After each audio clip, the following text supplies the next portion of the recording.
What's up, y'all? Today I'm going to teach you how to progress your wakeboarding.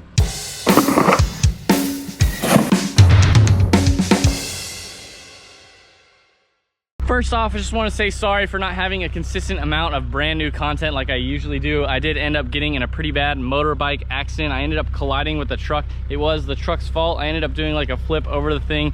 But yeah, today was basically my first time riding again. I was out for like a couple weeks. But yeah, I just basically went out there on the water and did a bunch of different tricks that could sort of give you guys an idea on how to progress a bit quicker. So a bunch of y'all in the comments have asked for like a trick progression list, and I'm not really gonna do that. I mean, obviously you're gonna wanna learn your 180s and then backside 180s and then 360s and then maybe some flips, maybe even do a couple flips before your 360s, then move up to like tangential blinds and moves and whatever. Obviously that's probably the normal learning curve. I'm not really gonna do that today. I'm just gonna kind of show you guys what tricks kind of connect with each other and how you can maybe learn a bit differently, and it'll help you progress faster. I will say one thing though, is that learning your basics is extremely important. Also, something that is really important is being able to do things both switch and regular. Being able to do things your uncomfortable way is very important for learning new tricks down the road. If you can do an ollie to blind, make sure you can do a switch ollie to blind, or if you can do an ollie 180, make sure you can do it switch as well. Some more important things would be trying to learn blind but landing blind heavy from like a high drop. That would be very important to learning new tricks in the future.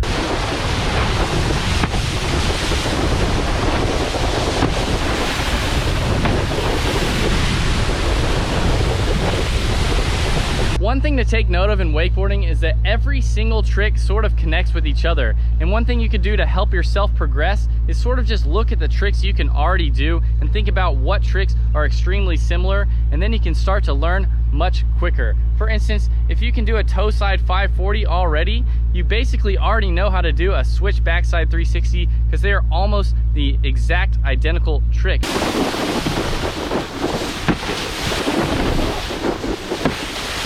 Or another trick that would be very similar, if you can do a backside 180, a switch toe side front side 360 is the exact same trick. So you can start stacking on new tricks that you basically already know how to do, and it's a really quick way to progress.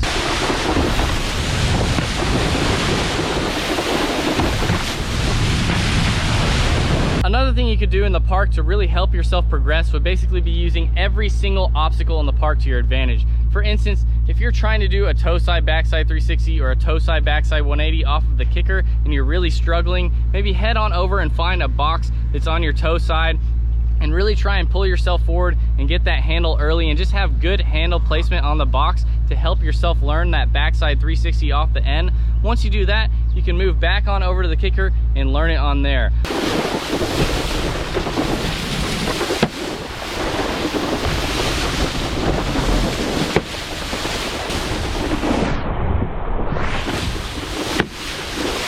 Another instance would be on a heel side backside 360. If you did that off of a box, it may be much easier to get the handle on that nice plastic than it would off of the kicker. And once you've learned it and perfected it on that box, head straight back on over to the kicker and it will be much easier to land.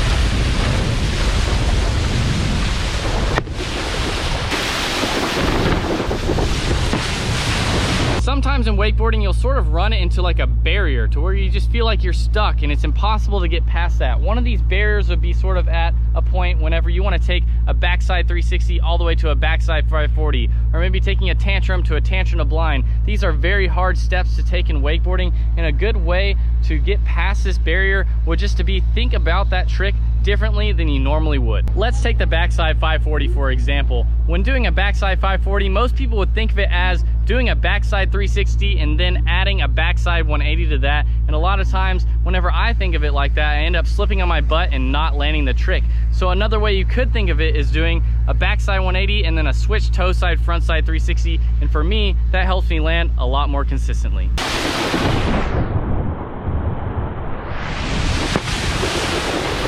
So yeah, just taking a different approach and looking at your tricks differently than you normally would will definitely help a ton, especially if you're stuck. As your tricks start to get heavier and heavier down the road, maybe you're trying to learn a chromobe or something that's pretty difficult, maybe taking a step back and going all the way back to the basics will be really helpful to learning that trick. If you sit down and do a ton of toe side, front side 360s and a ton of front rolls and a ton of scarecrows, and then put all the pieces together. That will really help with learning that trick. Something that I like to do whenever I'm stuck, I like to go and work on my switch back lips, and then work on my regular back lips, and then my switch 270s, and then my regular 270s, and working on everything, doing it both directions. Not necessarily the most hard tricks for me, but once I get more and more comfortable on the water and on the rails, whenever I move back to other tricks that I was trying previously, it actually makes it a lot easier.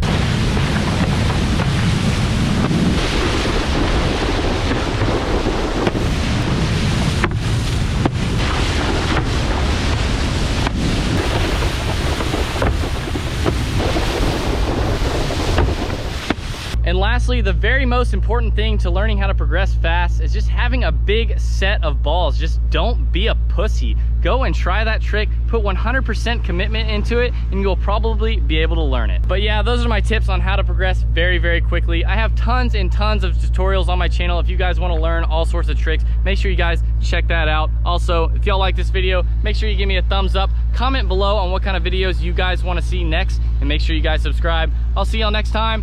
Peace!